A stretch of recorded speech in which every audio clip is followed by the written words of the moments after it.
Ibu sekalian. Ibu awali dengan Assalamualaikum warahmatullahi wabarakatuh dan selamat pagi. Kita mulai lagi materi berikutnya, interaksi sosial. Perhatikan gambarnya dengan teliti. Interaksi sosial adalah hubungan timbal balik antara dua orang atau lebih dan masing-masing orang yang terlibat di dalamnya memainkan peran secara aktif. Berikutnya, syarat terjadinya interaksi. Kamu lihat gambar ya nak ya. Perhatikan dengan seksama dan teliti. Itu ada gambar. Gambar dua orang sedang berjabat tangan. Ya. Dia sedang melakukan kontak sosial. Nah, ini kontak sosial juga termasuk interaksi sosial. Lalu kamu lihat lagi, ada 3 orang sedang ngobrol. Nah, kalau ngobrol itu disebut dengan komunikasi. Dan komunikasi juga dikatakan interaksi sosial.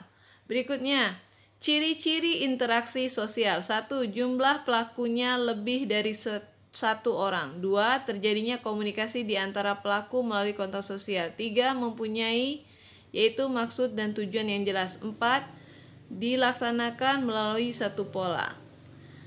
Berikutnya lagi, kamu perhatikan gambarnya ya nak ya. Faktor yang mempengaruhi terjadinya interaksi sosial. Ada 6 faktor. 1. Sugesti. Ya. 1. Imitasi. 2. Sugesti. 3. Identifikasi. 4. Simpati. 5. Empati. 6. Motivasi. Nah, kamu perhatikan gambarnya nak. Lihat baik-baik. Bentuk-bentuk interaksi sosial. 1. Proses asosiatif ya.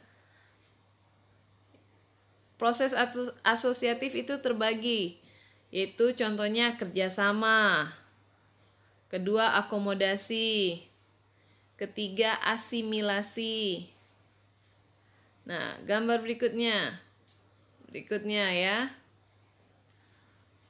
Proses diasosiatif. Ya, proses diasosiatif, perhatikan, lihat gambarnya. Persaingan, kontravensi, dan konflik. Nah, berikutnya, jenis-jenis interaksi sosial. Jenis-jenis interaksi sosial, pertama,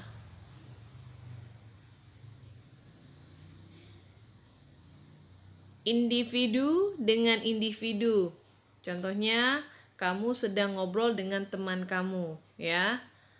Masing-masing dengan masing-masing ya. Satu orang dengan satu orang itu adalah individu dengan individu, ya. Kamu bertanya ke teman kamu, besok PR-nya apa ya? Nah, itu adalah individu dengan individu. Yang berikutnya lagi, individu dengan kelompok. Ya, yang berikutnya lagi individu dengan kelompok. Perhatikan, lihat contohnya. Itu ada 1 orang guru dan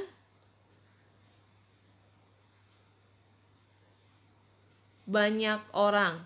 Banyak orang di sini contohnya adalah wali murid. Jadi guru sedang berkomunikasi dengan seluruh wali murid. Itu adalah individu dengan kelompok. Berikutnya lagi, kelompok dengan kelompok. Nah, lihat gambarnya. Kelompok dengan kelompok, contohnya tuh lihat tuh. Sekelompok orang sedang melakukan komunikasi atau interaksi sosial dengan kelompok yang lainnya. Baiklah teman-teman, sebagai penghantar kita coba ulas pengertian interaksi sosial. Interaksi sosial adalah hubungan timbal balik antara individu dan individu, individu dan kelompok, atau kelompok dengan kelompok.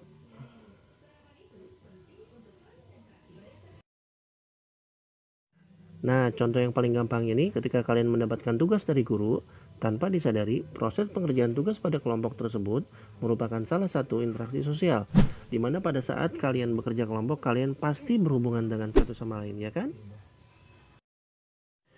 Sebenarnya tuh, interaksi sosial yang terjadi di dalam masyarakat bisa menghasilkan pola dan bentuk asosiatif dan disosiatif.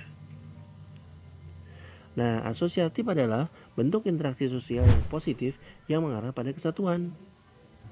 Jadi ingat ya guys, begitu mendengar kata asosiatif, itu artinya yang terbayang kita adalah kegiatan yang bersifat baik-baik. Nah, bentuk dari asosiatif adalah kerjasama, akomodasi, asimilasi, dan akulturasi. Pada saat kamu ujian, kamu pernah nggak minta contekan sama teman kamu? Atau ya kirim jawaban teman, kirim kode nggak jelas kayak gini, atau kirim screenshot WA. Aduh, nggak zaman lagi guys, dan hanya bikin kamu nggak pede aja. Nah, tentunya yang tadi bukan contoh kerjasama yang baik ya. Kerjasama adalah secara istilah berarti suatu usaha yang dilakukan bersama antara individu atau kelompok, tujuannya untuk mencapai satu tujuan atau beberapa tujuan bersama. Oke, untuk lebih memahaminya, misalkan ini ada 3 orang. Mereka bekerjasama untuk satu tujuan bersama. Misalkan nih, kalau kerjasamanya dalam bentuk kerja bakti, misalkan tujuan bersamanya adalah menciptakan lingkungan bersih. Kalau kerja kelompok, tujuannya adalah ya pinter bareng guys. Bentuk asosiatif yang lainnya yaitu akomodasi. Walaupun akomodasi ini berawal dari perselisihan, namun akomodasi itu sendiri adalah upaya yang dilakukan untuk menyelesaikan suatu pertikaian atau konflik oleh pihak-pihak yang bertikai. Nah, tujuannya apa? Tujuannya antara lain adalah untuk meredakan pertentangan, kemudian terciptalah suatu kestabilan. Nah, bentuk akomodasi ini terbagi 3 nih, kursi, kompromi, dan konsiliasi. Baik, kita uraikan satu-satu. Kursi adalah bentuk akomodasi yang pelaksanaannya dengan menggunakan paksaan, ancaman, atau sejenisnya. Kalau kalian sering lihat Satpol PP menerbitkan pedagang-pedagang kaki lima atau pengemis, ini salah satu penyelesaian dengan paksaan. Akomodasi yang kedua adalah kompromi. Kompromi adalah bentuk usaha dalam meredakan masalah melalui pengurangan tuntutan. Cara yang paling simpel sih kalau kalian lihat tuh di pasar antara penjual dan pembeli, tawar-menawar sampai ada kesepakatan harga.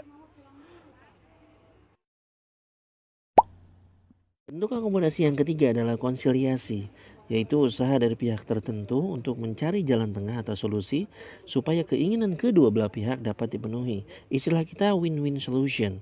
Nah, ini ilustrasinya.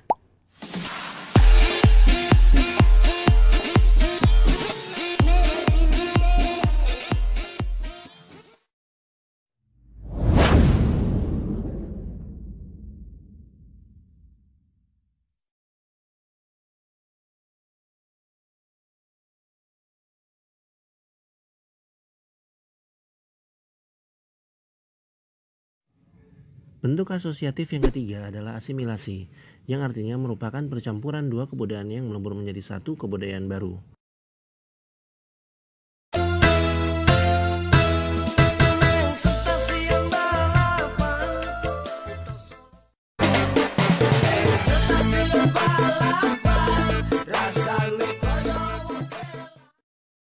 Itu contohnya ya guys, bagaimana musik campur sari jadi menjadi musik hip hop, seperti jadi musik baru ya. Nah, kalau diilustrasikan seperti ini, kebudayaan A plus kebudayaan B menjadi kebudayaan baru yang bernama kebudayaan C. Bentuk asosiatif yang keempat adalah akulturasi. Sebenarnya sih sama dengan asimilasi tadi, yaitu bercampurnya 2 kebudayaan. Namun di akulturasi ini, masing-masing budaya masih mempertahankan unsur lama. Misalkan ada budaya A dan B, akan membentuk budaya baru namanya budaya A dan B, tapi masing-masing budaya masih mempertahankan unsurnya.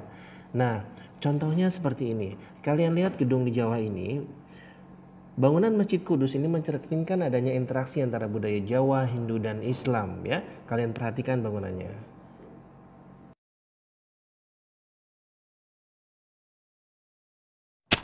Nah, sekarang tiba saatnya kita membahas mengenai disosiatif.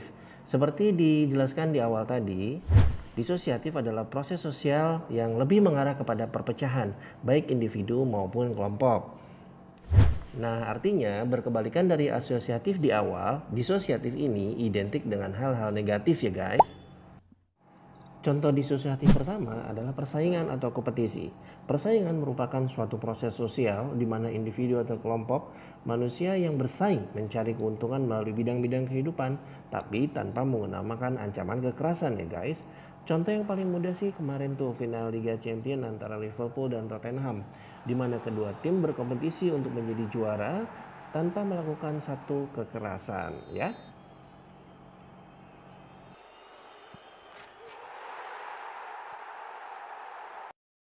Bentuk disosiatif yang kedua adalah kontravensi, yaitu perasaan tidak suka yang disembunyikan.